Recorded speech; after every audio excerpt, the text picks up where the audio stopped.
What's up, everyone? Welcome to another episode of Leighton's Loft. I am J5. I'm here, of course, with Soothing Lou. We got all kinds of problems here. First of all, you're not Dougie Fresh, although Dougie Fresh will be sitting in on the show, and you're not Leighton, the host, right? Right. So actually, I just thought about it. Leighton's here in the office, so it's not going to be Dougie Fresh either. That's not going to be Dougie. It should say Leighton Sheldon. Is there any way I can modify it without leaving? I can modify it. Oh, you're the man. Because that's the kind of guy I am. Yeah, you could put Leighton. Hello, everybody. We got a great show coming up tonight and a great guest. I'm very excited about this myself. Yes. Darren. Wait, can we tell him? Yeah, I think so. Well, it's on the title, right? Yeah. Mr. Darren Ravel will be with us. I was telling the story on Vintage Breaks stream before. He has been with us for a very long time, since 2017, since our famous 1986 Fleer basketball box break, where we pull 3 Michael Jordan rookies, which again everybody knows is typically what a box should have, around 3 Michael Jordans. Okay. 2 of them came back PSA 9s. 1 of them came back a PSA 7. Wow. So that video has gone viral. Lots of people have watched it. And again, Lou, I'll say it again. I'm not sure, but I think that was the first time somebody has done a box break for that year and set publicly to different people. Yeah. How many packs in the box? 36. 36. 36 packs. Typically, you get 3 Jordan rookies in there? Yes, typically. Some boxes, again, because of production quality, may have 4 or may have 2 because it might not line up.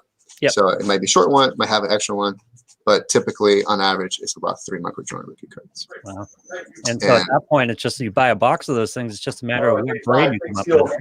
Yeah. I was back to normal again. I got some stuff to show off we just bought. Okay. That's fun. Great. Leighton Sheldon will be here momentarily. Happy holidays to everyone. Yes. Wishing us a happy holidays. Hope you guys have a great week and stay safe. So, Lou, how can I see the comments on Leighton's Loft so Leighton can see it? You should. On your screen to the right, there's not a comment section. No, private chat and comments. I'm on full screen. That's why. Oh yeah, so yeah, gotta go off full screen. Let me see if I do this. Hold on, I gotta share that. All right. So I wish I was like a halfway, kind of like YouTube. Hey, Cody, it's cold up here. Well, although not too bad today. It was almost 50 today. So let's see if I can do this. Hold on. But we're gonna get a storm over the weekend, I guess. I could do this. Hide.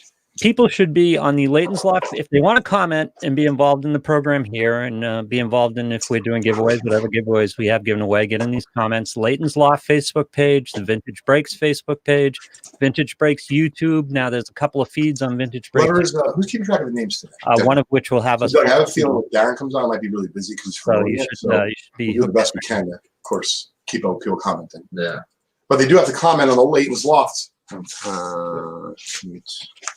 Oh, Cody's out in 55. Excellent. Good for you, Cody. Oh, you're in Vegas. I guess that's not so good. It's all right. I keep forgetting. Okay. Is there an echo on your side? No. No? Okay. No, it's not going to work. All right. There we go. Okay, Leighton, you all set? Great. Here we go. Okay, Lou, I'll see you later. All right. Thanks, Jeff. Ladies and gentlemen, welcome to Leighton's Loft. It's Leighton Sheldon of Just Select and Vintage Breaks. What's up, everybody? Welcome to the Loft. How are we doing today, Leighton? Good, Lou. How are you? I'm very good. I'm very excited about the show tonight. Yeah, it's going to be great. So thanks again for everyone who's tuning in today to Leighton's Loft, our weekly podcast that starts at 4:30 every Wednesday. We're 4:30 thereabouts, right? Yep. 4:30 thereabouts. It ends 5:30 thereabouts, depending who the guest is. That's right. Right? And when the guest shows about up. live shows. And when guests show up, we have guests show up at 5:20 one of these shows. I remember, and I'll tell you what, he was cool as a cat. And I remember thinking, like, I felt terrible that he was like running way over. I don't know if he's hungry, has to use the bathroom, who knows? But very much appreciate, really each and every one of our guests. And of course, all the people who've watched over the last, I guess several months at this point, Lou. I think we're old enough to rent a car or about that. So, around that area. Yeah. We got to be about 25, episode 25, 26. Thinking about having kids soon. Yeah. No. Well, thus then maybe the new show. No. Oh, new show. Yeah. Maybe a kid that way. Yeah. Yeah, no, I didn't think you heard that part because you're like, no more. I'm good. Thanks. Makes it kind of uncomfortable when you put it that way, but yeah. Yeah. No, I understand, Lou. So what's up, Dom? What's going on, Danny, Justin, Patrick, Tom, Nicholas, Chris, Steven, and the rest of the gang? Welcome to Leighton's Loft, sponsored, of course, by Vintage Breaks and Just Collect. Today we have a very special guest at the top of the hour, Darren Ravel. He's a great follow on Twitter, at Darren Ravel. And of course, he's on Instagram as well and all the other wonderful social media outlets there are these days. Mark just nailed it. From now on, I'm promoting Leighton's Loft as Wednesdays at 4:30-ish Eastern. I like that. Mark should be a t-shirt. Yeah. So the reason why, of course, today is special, with Darren joining us is, he's been working hard as a business reporter, covering sports for quite some time. Mm-hmm. Really was doing it well before anyone was really doing it at any formal level, certainly. And so I'll let him kind of tell his story. But I think it's going to be a lot of fun. And he also has some incredible giveaways. And so I'd rather have him kind of cover them and go over it. Great. However, they're absolutely going to be the two, main prizes today in Leighton's Loft weekly giveaways here. And the only way to qualify, of course, is if you watch us on Facebook, Leighton's Loft, and you watch our live show and you comment, you say hi, let us know what you bought this week, or anything of that nature. As long as you comment, you will be on the list and you'll have a chance to win one of 7 prizes. But the first 2 prizes are going to be provided by Darren, and they're really cool, Lou. They're from his collection. Oh, excellent. What's up, Jim? He's a ticket aficionado, certainly knows more about tickets than myself, even in regards to like dates and such. Right. And, he's giving away a very special one today. We'll let him tell the story, but have you ever heard of the Billy Goat game for the Chicago Cubs? It was the World Series game, Dougie, right? 1945. Yeah. Yep. Have you ever heard of that game before? That's what started the curse, right? Well, that's what they say started the curse, Yeah. So he's giving away a ticket to that actual game, which is fairly valuable and is probably one of the most valuable prizes we've ever given away here on Leighton's Loft Weekly Show. Wow. So I'm really excited about that today. And the only way to win is if you're tuned in, you're watching, you're commenting, you're participating, and we wish everyone the best of luck. The other 5 prizes, Dougie, we're going to give a break credit to vintagebreaks.com in the amount of $15. And so those will be 3rd through 7th, but the key prizes are the ticket stub from the 45 World Series and the Oscar, I believe it's Oscar Mayer, Barry Sanders rookie or police rookie. It's maybe sponsored by Oscar Mayer. We'll let him tell the story. Yeah. But speaking of World Series, Lou, so you know what book Crosby and I are like, I would say we're like a solid halfway through, is the book that you kindly bought for us, the Babe Ruth book. Oh, yeah. Babe Ruth and Me? Babe Ruth and Me. Yeah. So how adorable. I wish we could like be taping this while I'm reading with him. So the thing is, it's still like a little bit tough for him in the sense, Lou, there's not really that many pictures. Right. He's definitely into it now, but we choose to do a chapter at a time. So Crosby, if you're listening, bud, love you. Crosby gets 3 books a night. If he's done something really special, he can sometimes get 4 books. Right. There's we have an interesting deal system in our house. Mm-hmm. There's a lot of reading going on. So the thing is, Crosby couldn't handle like 4 chapters in a row with no pictures. Sure.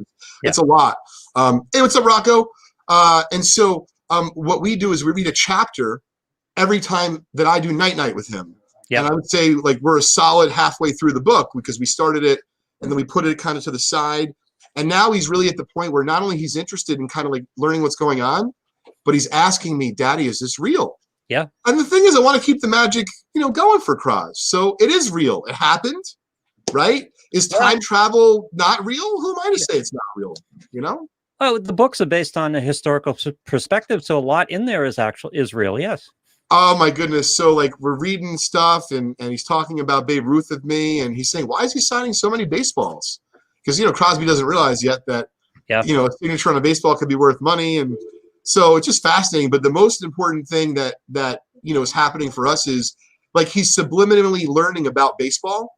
We're not necessarily talking about the rules and such, but he like asked me several times, like, well, was he really good? I said, no, he wasn't really good. He was everything. Yeah. At a time in which there was nothing. And so we're enjoying it very much. Yeah, that's for people who don't know. That's written by Dan Gutman, and there's a series of them, and it's about a kid from divorced parents who can time travel with baseball cards, and so each book is about him going back to meet with the person on a different baseball card. There's several of them, including the Women's League, including the Civil War, and you go back, and it's got some historical story in it and some storyline between him and the player, and it's a great series. I had him on a show I did, and had my son on, who was a year or two older than Crosby, I think. Oh, wow. We did the interview with my son on him because we had read several of the books at that point. That's cool. Well, I think we're going to do the Jackie book next, and I think you sent us that as well. Jackie Robinson one is great. Yeah. Yeah, it's really nice because he's taken ownership of a book that we read together. He doesn't we got upset because we couldn't find it. It was misplaced at one point. And it's just nice to be able to share that. And he's not in love with baseball yet, but he's played it, and he knows that I have a lot of baseball cards, so it's kind of funny to him, like that you could rub a baseball card and time travel. So yeah, we're having a good time with it, Lou, and so always think about you when we're reading it. Thank you, appreciate it, of course. And I'm going to send you, because he'd be ready for this a little bit earlier. I'm going to send you, and it's not baseball card related, but the other series my son and I got very close on was Hank the Cowdog. Oh, please. I appreciate it very much. This stuff is great. What's up, Ricky? Happy holidays to you, Sean, Tom, and everyone else. My son, who's 21, had to clean out his room because his mother was turning it into an upstairs bathroom. So he had to clean out his room and cut down a lot of stuff. He kept the Hank the Cowdog books because it's like, I'm going to read these to my son. That's cool. Oh, yeah, they're kind of fun. That's really special, Lou. Yeah. Well, I appreciate it. Looking forward to, of course, more book goodies. I know Andrew Blevins asked a question here I want to address, and then I want to show off a few things here. So Andrew's asking, with basketball starting up, which 3 players do I see getting a bump in the card market? The thing what's crazy about basketball cards, it's become almost like day trading. Yep. So I could tell you who I think like macro level for the season. And then if you wanted to know like this week or next week, I would tell you, look at last night's box score. That'll be who it is. Oh. So, last night the NBA just started. I would say the Durantula is back. Very clearly. Sam, did you check that out? Smooth as silk, like butter. So I'm excited for more NBA action. I think in terms of, getting a bump, I would say just look at the young guys. So, the most to potentially gain and lose is probably Zion. Yeah. Meaning, if Zion gets hurt and it looks like anything that he's out for a while, and certainly I wish him the best. We want him to do great. It's very entertaining. But I think that would have a substantial impact on his card values. At the same time, if Zion comes out hot for like the first 10 games and he has 26 and has like a double-double every game with 11 boards, and he looks like solid and healthy, you're going to see like a 15-30% jump in that time period, if not more. I was going to ask you here to stay. Yeah, I was going to ask you if there was any ceiling on his value. I was thinking maybe his value is at the ceiling and it can only go down. But you think there's a little extra room there if he gets off to a hot start? Oh, most definitely. Mm-hmm. Because it would be the exact contrary of what happened to his career. Yep. Think about what happened last year. He not only didn't play to start the season, but then was delayed. And then even being like when he was playing, it was like minutes restrictions. It just never felt right.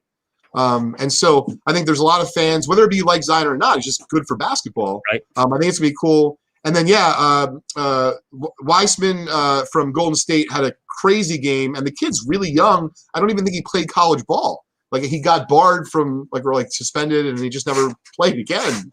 So it's going to be very interesting. I almost feel like the NBA is a mix of professional sports with some of that drama from wrestling. Yeah. But like also a reality TV show along with the stock market, meaning day trading. So There's no show for that. Do you feel the NBA is driving the modern market? In other words, are modern NFL cards making the similar inroads, or is it basically NBA fueled? Oh, I think that right now, in terms of the sports, at least for the time being, right? It's basketball 1, it's football 2, and it's baseball 3, hockey 4th. Yeah. And not to say that any and all of those sports aren't great and the cards aren't great, but very clearly basketball modern cards are a global market, Yeah. whereas baseball cards, football cards are definitely, even if they've reached some global markets, no one's describing those card markets as global yet. They may in the years to come. And then hockey, yeah, its global market is Canada, Yeah. you know, but it's almost like cheating because that's like its home market also. Right. But what percentage of the pie of the modern market do you think the NBA constitutes? If we're going to make a pie chart out of this, I'd have to think about it before I would give an answer. You know, Yep. I'd want to, you know, consider it, but maybe we'll talk about that next week on the Loft. It's a great question, Lou. Yep. You know, while we have some time before Darren joins us in a few minutes, I did want to show off because we haven't had a chance recently. J5, do I need to do anything to change the camera, or Lou can do that? Show off the cards on the desk. Great. It's going to have to take our full screen down on there. Sure.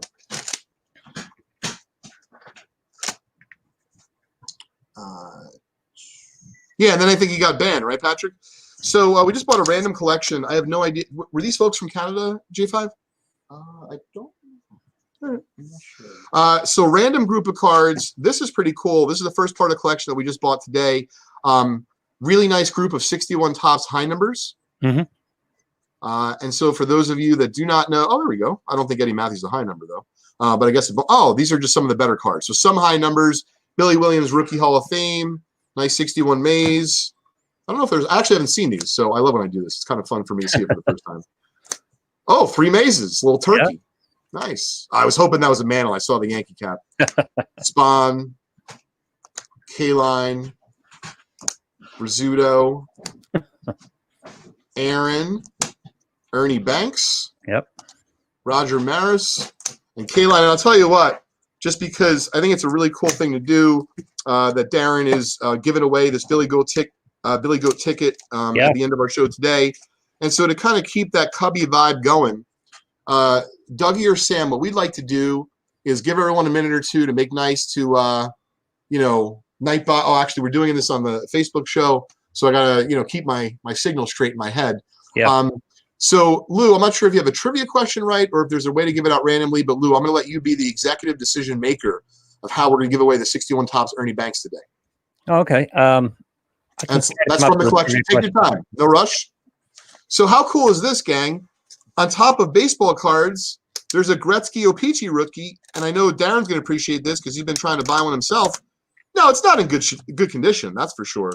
But these cards in, even a one are selling for $500 and up, I believe. Actually, it's not terrible. I mean, it's not great, but it's not terrible. So there you go. We just bought a 79 O-Pee-Chee Gretzky rookie. There you go. Some serious creasing there, so I see. Nice looking card. I mean, yeah, no, it's still a Gretzky. It's still got some real value. This is really cool. This is his Gretzky like racer set. I guess Scott was telling me these cards are like $5-10 or racer cards. I don't really know much about them, but I'm much more interested in the Gretzky rookie. And then this was cool. We haven't got Redmen baseball tobacco cards in a while from 54 and 55. As you can see, we literally just got these in as they're still in the holders, the rubber bands, all that kind of fun stuff.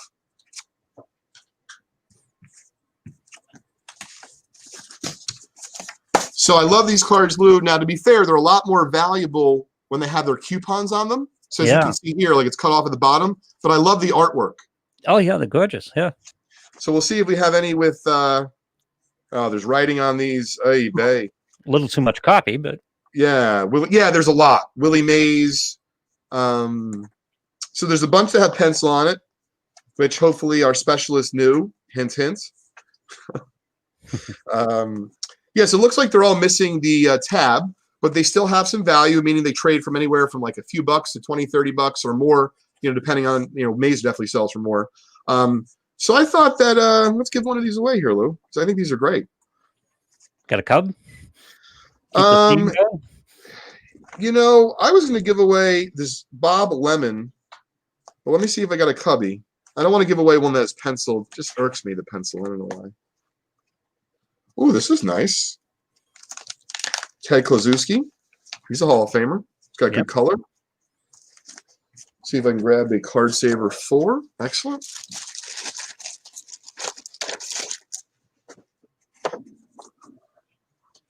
So Lou, I'll tell you what we're going to do. You know, I'm learning from you, right? The art of the live show. We want people to tune in. So 61 Ernie Banks we'll give away today.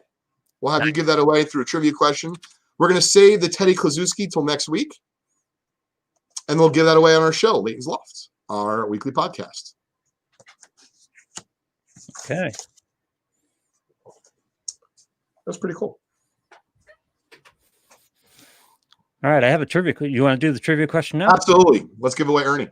Cubs trivia question right now. First person to answer: who planted the ivy on the outfield wall at Wrigley Field? Great question. I do not know the answer.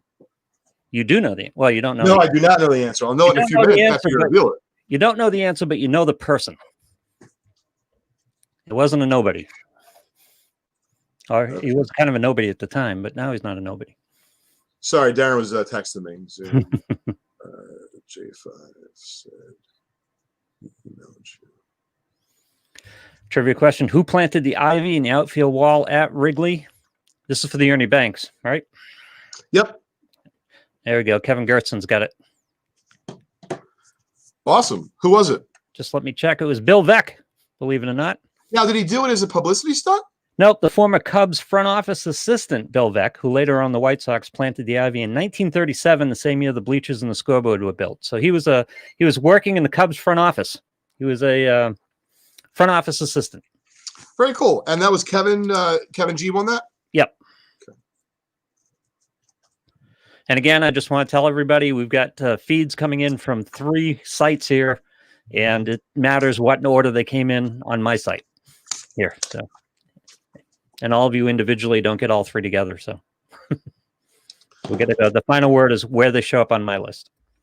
Great. Sam, if you could do me a favor, just check in with J5 because he's out there. I'm not sure what he's doing. Just want to make sure that he sent everything to Darren. Cool. Thank you. Very cool. Well, congratulations, Kev.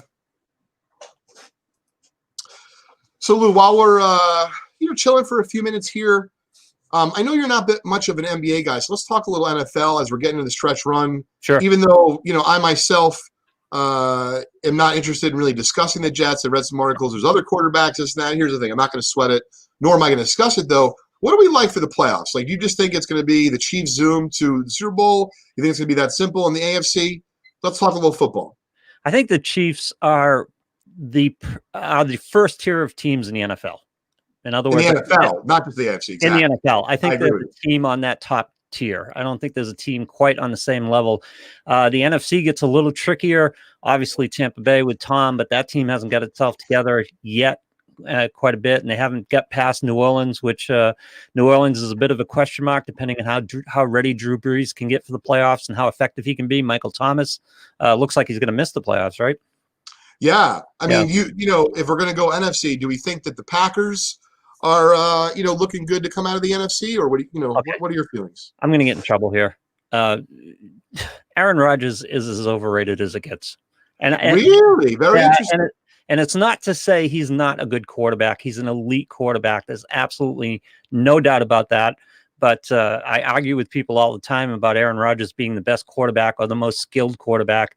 And I don't think he's any of those things. And I think the Packers are a little bit of a flawed team. They don't do enough. They don't do enough of one thing particularly well, especially on defense. But the thing is, if they can lock their record and get some home games, it is really tough to go in Lambeau and win.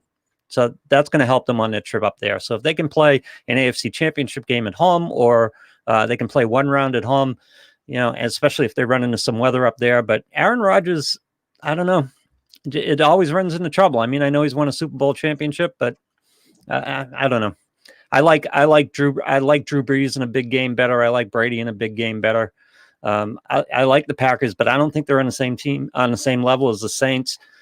Probably on the same level as the Bucs, because the Bucs are they're a team that's not firing on all 8 cylinders right now. They haven't really put it together in any one game yet, and it doesn't look like it's getting any more consistent. So, interesting take, Lou. I think that you're right on most fronts there. Anything could happen in the playoffs. Mm-hmm. Hey, Sam, could you do me a favor and just get J5 to come here? It's almost 5, and I want to make sure we have everything set up because Not exactly sure of how it goes. Thanks. Do you Very see cool. it you see it any differently? I mean, I don't see a big. The Chiefs have shown some things throughout the year too. Hell, the Patriots played them pretty well with their third string quarterback, which is I think the AFC, unless Seattle gets super hot, I think the NFC has a bunch of really good teams, but I don't think they have anyone as good as the Chiefs. No. But that being said, like, could I see someone getting hot from the NFC and doing it? Sure. Seattle could do it. I don't think Green Bay, but someone could get hot. But I do think Mahomes possesses a ton of firepower, and so do the Chiefs. And like, really, even if they're down big, it doesn't matter. There are 2 or 3 teams in the NFC that could go in a one game on any given Sunday and beat the Chiefs. The Chiefs can be beaten. There's no doubt about that. Here's the thing about it. I have never seen Patrick Mahomes have a bad game. I've seen him have a bad half. I've seen him have a bad quarter, but the guy always pulls it together. And at the end of the day, he plays well. Terrific quarterback. Just love watching him play. He's the best there is right now. Oh, he's very, very entertaining. Mm-hmm. I think that, yeah, guys, we're waiting for J5. Dougie, if you could get, I'm not sure what's going on with Sam and J5, but I want to get them in here to set up whatever they need to and such. Not to worry, folks. We'll have everything set up for you. Yeah, Gary says it right. All the NFC teams are flawed, right? And yeah, it doesn't mean they couldn't win, but they have issues. Right. And all the teams and the Chiefs are not perfect, but they don't have the big flaw. The defense is not super strong, but they don't need it with the offense. The offense helps them out with field position, helps them out with possession, helps them out by putting points on the board. They're plenty good enough for the Chiefs to repeat. Yep. Well, it's going to be fun to see. Vincent, who's a bad man in a bad stadium? Hold on for 1 second, guys. Yep. Is he on the phone with Darren? Oh, okay. I didn't realize that. Do you guys know how to adjust the screen here the way you're supposed to? No. I think he's making sure the Zoom call is good. Okay. Kevin, I'm not sure the conference is weak. Okay. I think that's a little bit strong. I mean, there's some good football teams. I think the Saints are a good football team. I think the Bucs can be a good football team. I think the Packers can be a good football team. I don't think they're weak. I think flawed is the right word. Yeah, well, then what do you think the Jets are? Oh, God, yeah, the Giants like playing. Yeah, I'll tell you what, that win took the Patriots out of a very bad position in that final game, because can you see Bill Belichick wringing his hands trying to figure out if he should screw the Jets one more time? Oh, most definitely. Are you kidding me? Yeah. I would have put him in a very tough position. He seems to me to be like, at least from my perspective, a Jets fan perspective, he's Dr. Evil, man. And I think the one thing he loves more than winning is screwing the Jets. I think you might be right on the money with that. Yeah. Hey, Robert, do you know where the REA stuff is? Can you grab me that Wilt Chamberlain photo? I'd love to show that off. Thank you. Seattle defense is better than at the start of the year, and the offense can get rolling like the start of the year. Watch out. I think Seattle can go in and beat any of the teams in the NFC, stringing together 2 or 3 wins in the playoff situation, and that I think is tough for them, especially without the home field advantage of Seattle and without the crowds in there. I just think it's tough for them. Yeah, no, I agree. So this is a pretty cool item. I wanted to talk about what I'd like to do during the last week of the year, Lou. Mm-hmm. And so, can you see that, Lou, on camera? I'm not sure how the cameras are set up right now. Let me get it on here. There you go. There we go. So I just bought this beauty out of Robert Edward Auctions. Brian and the gang there run a top flight auction house.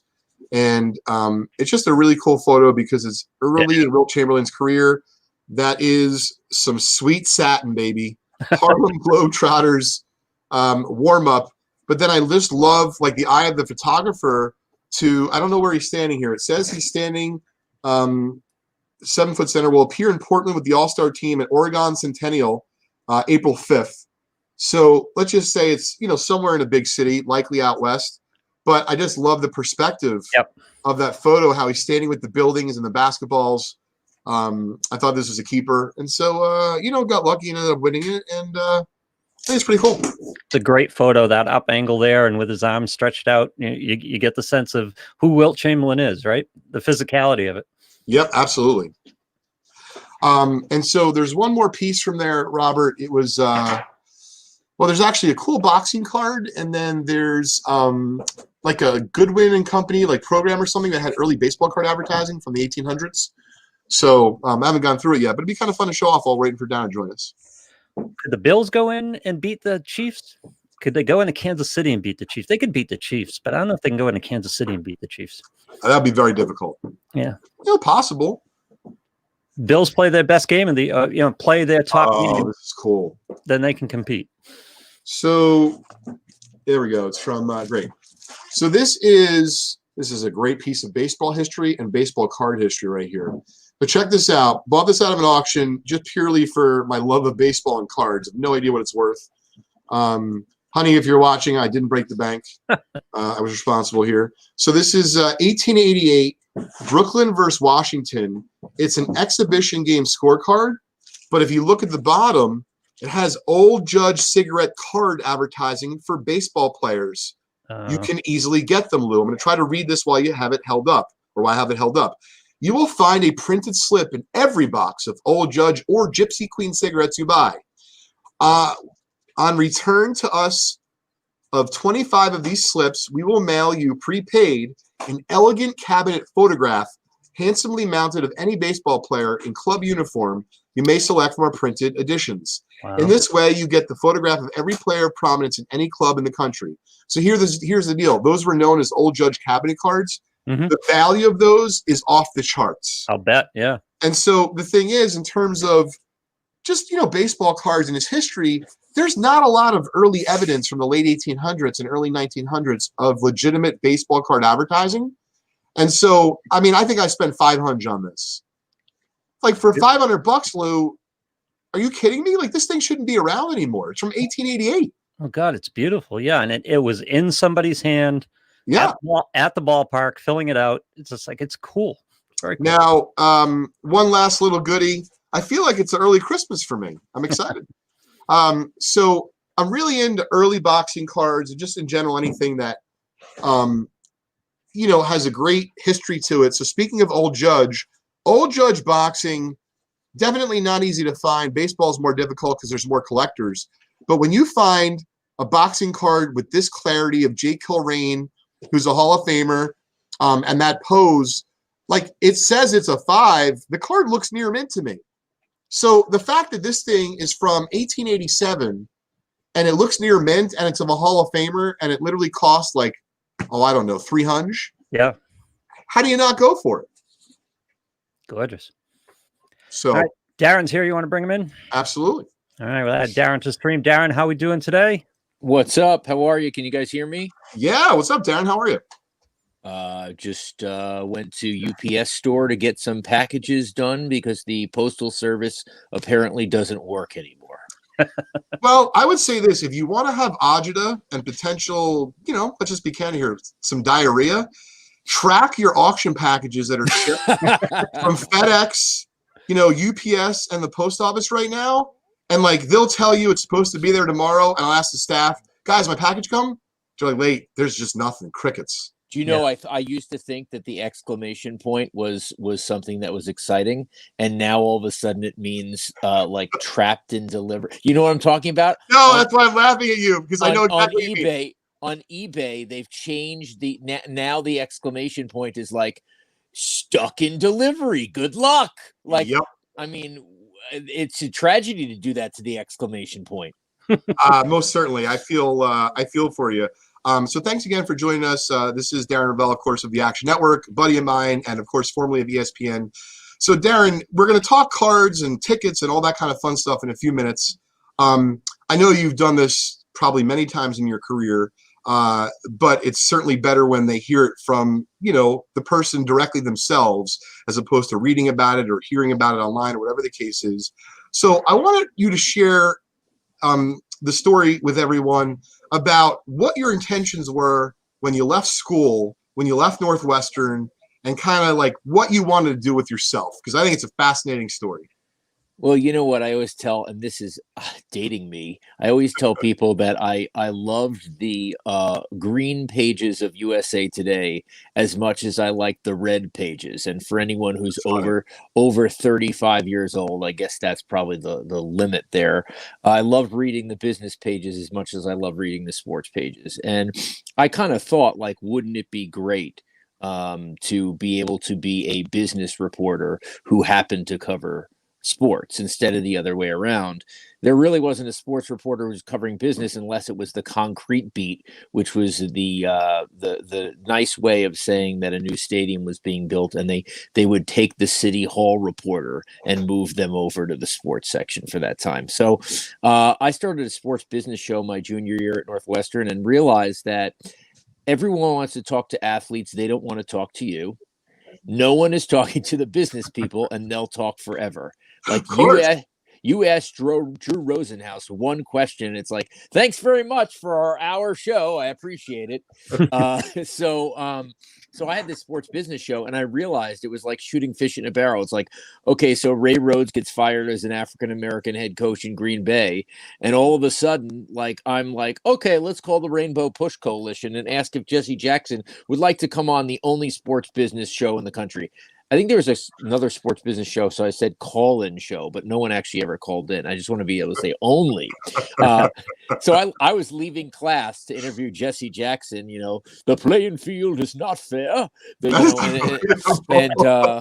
is Ray Rhodes does not deserve to, and so it was just amazing. I got everyone I wanted. I had fun. Even, I was obsessed with food from my early days when I discovered that they spelled delicious wrong on the back of a Del Monte package of yogurt covered raisins, and got 36 pounds of raisins in the summer of 1989 as a thank you. The source of my childhood obesity.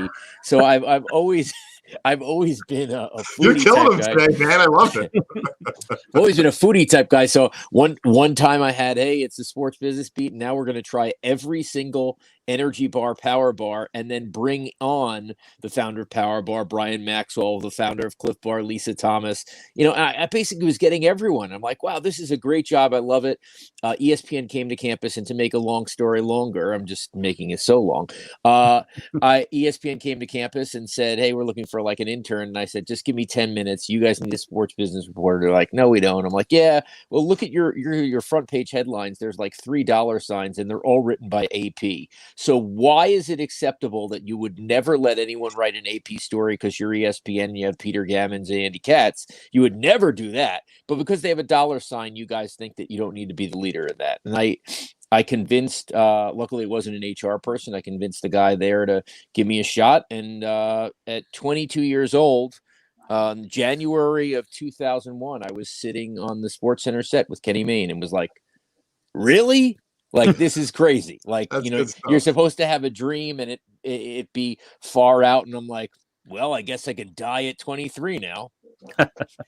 So that's how it happened. 6 years ESPN. Then I went from being the geek at the sports network to the cool guy at the business network, went to CNBC for 6 years, kicked ESPN's ass for 6 years. And then they hired me back and did another 6 years. And now, in the gambling space of the Action Network. So I've loved every minute of every day.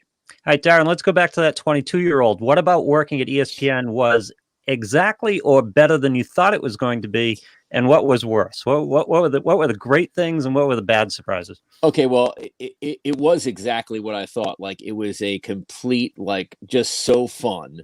Like Stuart Scott, like at 1:30 in the morning, would be shagging golf balls outside. That's golf awesome. wiffle balls. Like it was really like a kid's, a kid's playground. And was very surprised how nice everyone was, and just amazing. Just had a great relationship with guys like Andy Katz, like Bob Lee. Just relationships that I cherish forever. What was different is that when you're the wonderkind writing for ESPN.com, the speed that they ask for. Hey, you're the guy who can write the speedy internet stories. And so the joke was, like, they'd assign me a story, then they need it the next morning. Well, I don't know if they knew, but I'd work from like 8 to 8, go home for dinner, and then come back from 9 to 2. And I did that for my first 3 years. Oh my God. And it was only like okay to do that because at 2 o'clock, the 1 o'clock sports center was still going on and they still needed like 250 people in the parking lot. So it wasn't like I was like the lone dude and thought that I'd have to use the blue phone to call the police. So it was kind of normal to do that, but that was kind of like the unexpected thing. Like they expected me to write at a speed that I kind of promised just by my youth. And I wasn't writing at that speed, so I had to fake it, which meant that I pretty much couldn't sleep for years. Oh my God. But it was worth it. You got to pursue what you love. Yeah. And of course, as you said, it's great to hear that you have such fond memories of, such an important part of your journey and such. One of the things that I kind of wanted to change directions for a minute, because of course, if you're an entrepreneur, if you're in the space of, social media whatsoever, you certainly heard of Twitter. Well, Darren is a great follow on Twitter. And what I wanted to talk to the audience about kind of twofold was, one, at what point did you start to invest your time into Twitter, on the journey of Twitter? And then I'll save my second question. Don't do a double. That's what they call a double-barreled question, and I'd only answer the second one. So John Sawatsky was one of the best treats of ESPN. He was the interview coach, and you need your questions to be open, which is not like a yes/no, neutral, which is not like you don't want to be biased, and lean, which is where you just want 5 to 10 words. Open, neutral, and lean. And when you double barrel a question, the person always answers just the second one. So there's a little interview coaching. Yeah, no, Darren has given me great advice through the years. I very much appreciate it. Okay. So now that I've forgotten your question, what did you say? Sure. So, kind of like what Gottman means at Twitter. So yeah. in March of 2009, there was almost no journalists on Twitter. The only athletes on Twitter were Lance Armstrong and Shaq. I had been using blog lines and essentially had just to try to, if you're trying to do the second part of a story, which is the business story, you got to know the first part. And getting to know the first part is exhausting. You have to know the first part of every story. I need to know what I need to cover. And so I had all these blog links, and I would spend 2.5 hours every day reading them. I'd have to wake up at 6 o'clock in the morning so that I know at 8:30 what I needed to do. And so Twitter was just, it wasn't a dissemination tool at all. It was for me to get through the slog of being the best I could be. And I didn't really care about, I didn't even think about what it would mean to me as kind of like a de facto mailing list. And it probably became that maybe 2011, 2012. I remember fighting with someone at CNBC who would be the first to 5,000 followers. And I remember CNBC telling me, we don't want you to use Twitter because we want CNBC to be the first destination. There was really a fight over that. I remember my later days at ESPN starting in 2012, where they would say, you need to say everything you're going to say on Twitter. You need to say either on the air or ESPN.com. And I'm like, oh my God. Or you have to get everything approved by the news desk. So there were a lot of challenges. And the one question people always asked me was, what happens if Twitter isn't the next big thing? And I said, well, then I'll go on to the next big thing, whenever that is. Like, so many people dismissed Twitter and wasted so much time. Like, I don't want to know what you had for lunch. I'm like, okay, you haven't been on Twitter, because that's not what happens. Like, maybe that was the original purpose of Twitter. Like, hey, what's up, dude? But now it wasn't. And anyway, it did evolve to a tremendous platform, and a platform that, this past Saturday, we were able to get 456,000 people watching. It's an amazing platform. Yes, it is a complete garbage cesspool, but I like to wade in it every day. Yeah. And you do it really well. I know we don't have a ton of time, so we can kind of, if we have time at the end, we'll talk about this. I mean, we really needed this to be a 6 to 10 hour podcast. Yeah, I know. You were the one who started with, in the beginning, Darren created sports business. I'm ready. I can go 6. No problem. Well, the thing is, I feel like I know you really well, but I want our audience to know you in an authentic way. Fair. And I thought it was really important. Now we'll kind of save like last Saturday's event, even though it was great. But I know that listen, you cherish your own mental health. I know you're an advocate of it. I don't know how many people know this. I certainly don't advertise it, but I certainly have told you before. So Julie, my beautiful wife, lost her sister to suicide a few years ago. And in general, mental health is still not getting enough awareness in our country.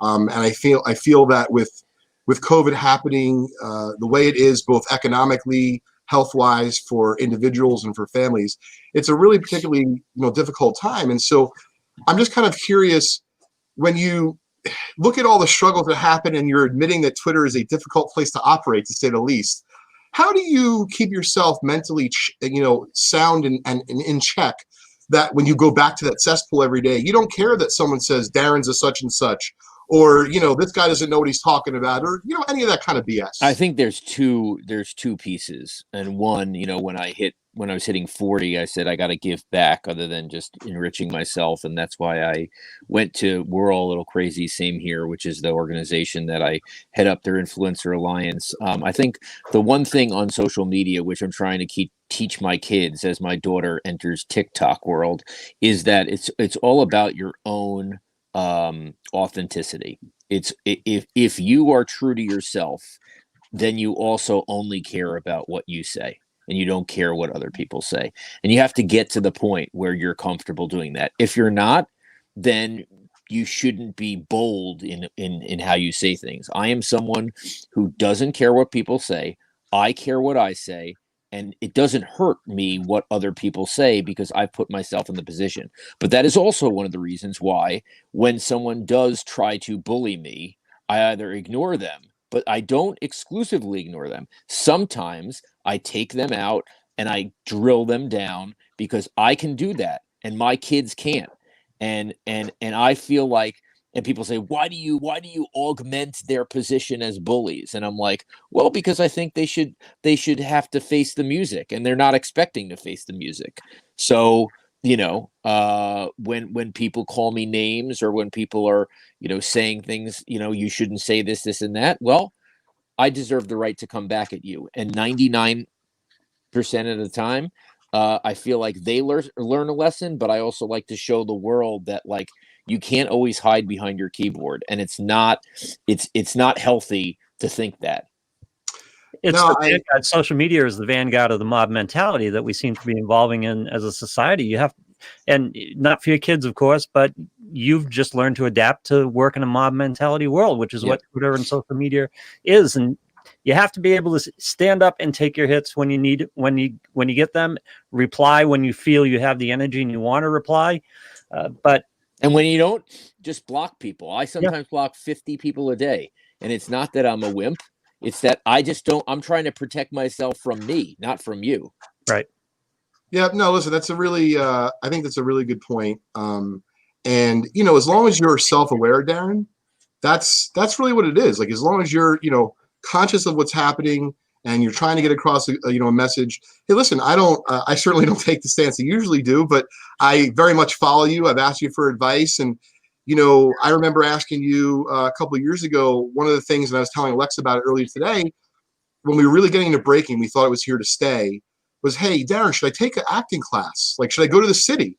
Should I, and you said, no. Just go out, be authentic, and be the best version of yourself. And I think from a distance, at least what I see, both interactions, through text or phone or on Twitter, like, that's what you're trying to do. It may not be apparent to everyone, but that's what you're trying to do. People want to hear your scream and see those eyes open as if you're looking at a 1985 Cabbage Patch Kid. You don't need acting lessons for that. You've been training your whole life for that. Yeah, well, I didn't know, but now I appreciate, of course, the sage advice. So let's get, put some of the mushy stuff behind us here, and let's get to the real meat of this Chicago Cubs ticket. And I want you to tell me about not just the ticket, but before you do, can you tell us, like, why you love tickets so much? Yeah, I mean, I think that cards are great, and they're incredible pieces of art. I think as an alternative, tickets relate to an exact moment. And so tickets relating to an exact moment, like, it's not just Kirk Gibson or Kirk Gibson rookie. It's game one of the 1988 World Series, and this is the ticket, and someone was there, and maybe you were there, and you remember it, and it just jogs the memory. So I made a list of 50 tickets I had to get, and I'm at like 33, and no, I won't publish it because I'm competing against all you assholes. Sorry for my language, but I'm not going to publish it. I just think they're just like cards. They're beautiful pieces of art, and because they're now being slabbed, they're frameable, they're carryable, they're exactly in the same way as cards. And they're numbered, right? They're limited edition. Yeah, I mean, listen, by its nature, depending on how old it is, they are limited, right? Like they're almost just Great question, Lou. 100%. Yeah, they're limited by the capacity of the stadium that day. And that's the most there could be. Exactly. And then it just goes down and down and down. So this ticket we're giving away today, is I didn't know I needed this. This was not on my list.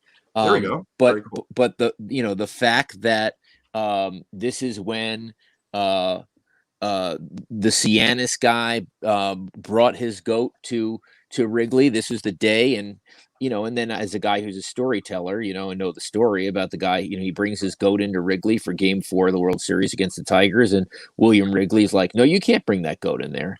And you can imagine the guy in like an Adam Sandler voice go, "Well, you think I can't bring this goat in here? You guys will never win a World Series." And it's a horrible Adam Sandler, but that's what I think of. And it's just a nice color. It's just a beautiful ticket, and it says on it, Game 4 of the World Series, Billy Goat Curse Game, and the fact that it's other than the curse of Babe Ruth, that's the other famous World Series curse, and it lasted from 19. Well, so hold on. So the Cubs were 19. When was their last win? Was it 06, Dougie? 2016 was the Cubs. No, yes. that's when they won. Oh, when was their last? Before that. Oh, before that. When it did they win? Was 06 maybe? It was 100 years or something like yeah, that. It was about 100 years. Right. The years? Red Sox were the Red Sox were 08, right? Yep. With the curse, and then the curse of Babe Ruth. So anyway, it's a great ticket. I love tickets. I love the story behind tickets. That was the curse of Tom Yaki. That wasn't the curse of Babe Ruth. Oh, okay. Yeah, well, that was also a curse. Yeah. And then the second thing we're giving away, I love the crazy wacko cards, and this is one of the most wacko. It's a beautiful Barry Sanders police card rookie. There are actually there are two sponsors on here, Clausen Pickles and Oscar Mayer, as well as you literally could not have more sponsors on this card. Courtesy of the Detroit Lions, Oscar Mayer, Clausen's, WWJ, the Lions Radio Network, the Crime Prevention Association of Michigan, and your friendly police department. And then on the back, it has just this amazing where it says "Kids plus guns equals death." Say no to guns. From Little Oscar, no less. Say no to guns, and I just love the different cards that other people haven't seen, we're also giving this one away. Yeah, no, thank you for offering that to our community. We're very appreciative. We're going to give that away at the end of our podcast today at 5:30. So out of curiosity, Darren, how did you forget about the other 17 tickets you still need? The list of 50, how'd you come up with it? Meaning, did you sit down with a 6-pack? Was it over a year? Take us through that process. It was over one night. Really? Now, how many beers did you have? My head is messed up like that. I could not go to sleep until I finished the list. I was gonna so if it you had to pause be for a minute and give me a chance to have some good live, Right. interaction here. I may have thrown out a bet. I might have said, "Hey guys, is it a week, a year?" But you went a little too fast for me.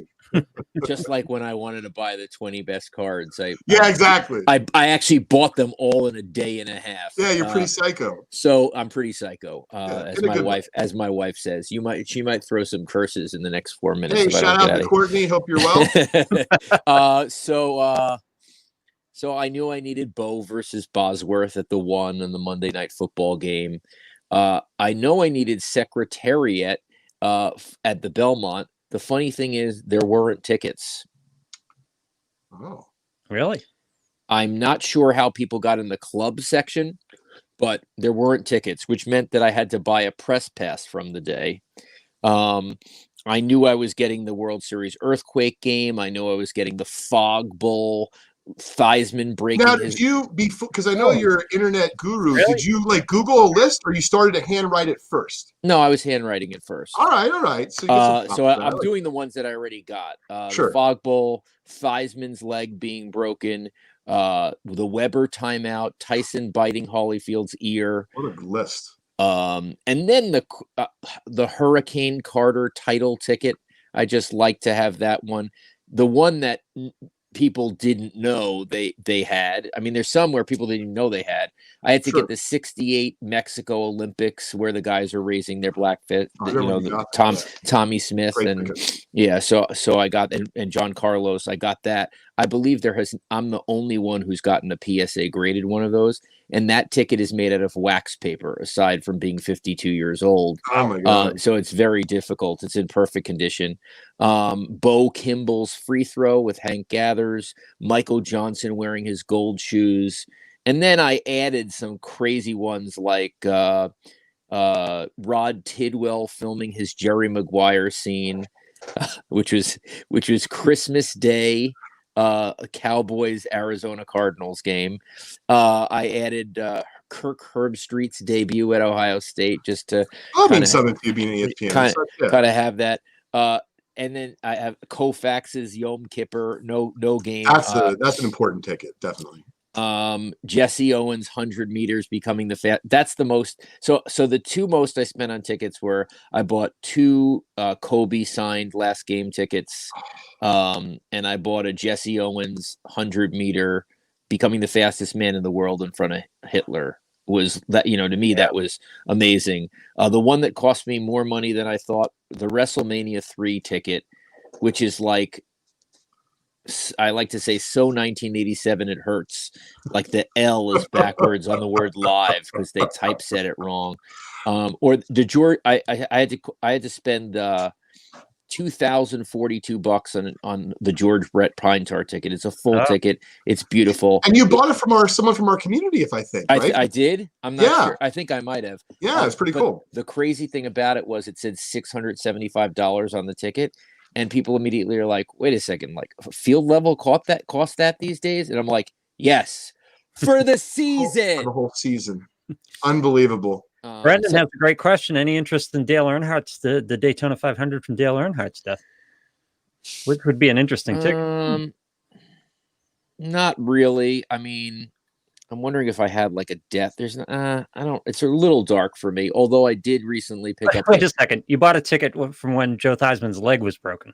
Okay, but he didn't die. He was okay. Yeah, true. Fair enough. Yeah. I recently picked up the Brandy Chastain bra ticket, the 1999 Women's World Cup final. Wow. I also picked up the Malice at the Palace. And then the most messed up one probably is the day Ferris Bueller actually took a day off. So this took a lot of work. Luckily, there were some people on the internet who had already sleuthed it out. People were like, how the hell would you know that date? And I'm like, well, there is a real foul ball in the scene that he catches. Yeah. Turns out some guy, thank God, from a sabermetrician, figured out that this was the 11th inning of a 4-3 game between the Cubs and the Atlanta Braves. Claudell Washington popped up, and that's the ball that Ferris caught. So, great trivia. June 5th, 1985. Unfortunately, I knew this ticket was never going to surface because who would have kept the Cubs ticket from 85? One, they sucked. Yeah. Two, that game was not remarkable.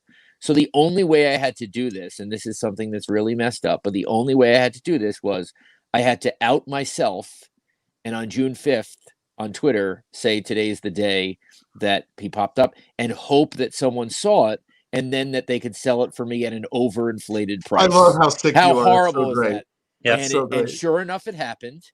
And a guy sold me this half-eaten ticket for like $1,000, and then the same guy basically had a couple somehow, and then he totally outdid himself by getting Lee Smith to sign the ticket. Lee Smith was the reliever who threw the pitch that Claudell Washington hit that Ferris caught. Oh my God. And on the ticket he had Lee Smith write "Save Ferris," and I'm like, all right, you got me. I gotta have that ticket now. I bought that ticket too. Yeah, too. Wow. Anyway. So it's I love the chase. I love the stories, and tickets really does it for me. Very cool. Well, we appreciate you sharing your love of tickets with us today. And of course, that Barry Sanders card is no slouch. I know we kind of, glossed over it for just a minute, but really, as Darren's kind of taught me, not just in life, but in business, it's better to zig when everyone else is zagging. And so, not that there's anything wrong with the 89 score Barry Sanders rookie, but it's kind of boring, right? And the pro set, although it's cool, it's cheaper. That card is something that is a keeper. I love that. But yeah, you don't say like, oh my God, check this out. Like, exactly. It says Restore the Roar on it. There's an Oscar Myers logo. There's a Clausen Pickles logo. It says kids plus guns equal death. It has horrible artwork on the back. It's like I love it. I feel like they so made good. 500 of those sets in somene's basement that was friends with the police force. Absolutely. And Barry Sanders definitely got 0 for it. Yeah. Oh, they didn't give him a dime. In fact, they might have threatened every player in that set with an arrest if they didn't use their. Or we have dirt on you guys, so here's the deal: you're going to let us produce this really crude-looking set, and you're not going to say anything about it. Yeah. So, Darren, as we wrap up here, is there one item you just kind of want to show people that's super cool in your space there that has a cool story or interesting you got recently, or you had to pry out of someone's hands? Or something like that. That's an interesting one. What do you want? What do you want? Do you want a ticket? Do you want a good ticket? Do you do a good tickets? Whatever you got. I mean, I recently got this ticket, so it's Magic Larry, and it's signed by Magic. Yeah, you probably outbid me. I probably did. Yeah, because I lost that ticket recently at auction, and he hasn't. I'm not going to tell you anything anymore either. And he has it, he usually does not sign. I love that ticket. So this is so I gave away my Goat Curse ticket because I found a better one. Okay. This one might be the best ticket I've ever seen. This is the Goat game. Look at this ticket. Oh my God, it's a full ticket. I mean, it's a full and look at the colors on it. I mean, it's a piece of art. This is I had a special relationship with Kobe, so I don't know if I can ever sell these, but it's his back and it's his last game, and it's, I like that one. Those goes for big money. Yeah. Yeah. I'm trying. And then this is like this is to look how great condition from the 36 Olympics, the Owens ticket is, so I don't know. I look at them all the time. Oh, I should show the WrestleMania ticket since I made such a. I love that ticket too. Hold on. Look at. I mean, it is just. Is that 1987 for you? I mean, God, look at the L backwards in live, upside down. See it. And the back is 7-Eleven. 7-Eleven. Yeah, I mean, the ads, the stuff, the ads are also something cool. So, I got to show you so this is this is how beautiful that George Brett ticket is. Just gorgeous. And then the one that is kind of like you have a ticket collection. Well, why, when people say, what do you do? What's the greatest ticket you have? I think 1992, I'm 13 years old. That was a high point in sports for me. And I think this is probably the only one.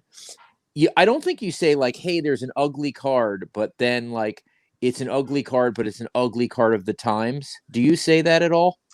Yeah, well, absolutely. Okay. So this is the Leitner shot ticket signed by Leitner, with the shot. Nice. And people are like, that ticket is garbage. Yeah, but you know what? Every concert ticket from 1991 to 1994. It's funny, Darren. I feel the same as you. I don't feel the hatred for those Ticketmaster tickets because that was part of my youth. Yeah, exactly. My first Green Day ticket that my parents wouldn't let me go see them in Long Island was a Ticketmaster ticket. Yep. Every time I saw Tom Petty, Ticketmaster ticket. Exactly. I want to just tell one more story because I think that people will find this intriguing. And these are the types of stories that, and I'm not into lids. That's my hat collection in the back. So these are the type of stories that I think are very interesting. So the guy who sold me this ticket, this is the Jordan Shrug ticket, and I said, I said, I've seen you sell a lot of these. His name's Andrew Goldberg. He's collected about 1,000 Jordan tickets. He's trying to get every game Jordan played in, all the tickets, that's a hell of an idea. Wow. Yeah. And I go, how do you have so many of these Shrug tickets? And he says, well, I bought them in a big lot. And I'm like, well, how many could there be? Right? Like, there are no tickets of Jordan the Shot over Elo because it was in Cleveland and no one kept them. Who'd want to keep that ticket? Right. So there's all these things about scarcity. And then I come up to this ticket and he's like, yeah, I got them all day long. And I'm like, how does that make any sense? So you turn on the back. So the first thing is that if the Bulls score more than 115 points, you go to your 7-Eleven and you get a Illinois lottery ticket. The Bulls scored 122. And if the Bulls keep the opponent to under 100, okay, and the Portland Trailblazers only scored 89, you get a free Pizza Hut pizza.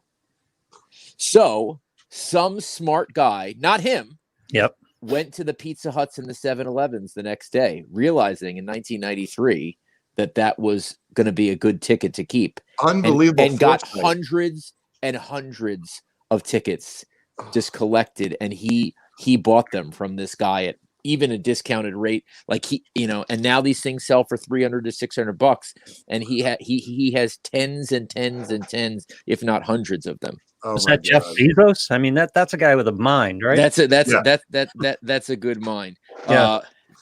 Darren, you're getting some love. They appreciate the stories behind the tickets. I'm reading the community's comments. Oh, they like it? Yeah, it's cool. This is the smallest ticket I own.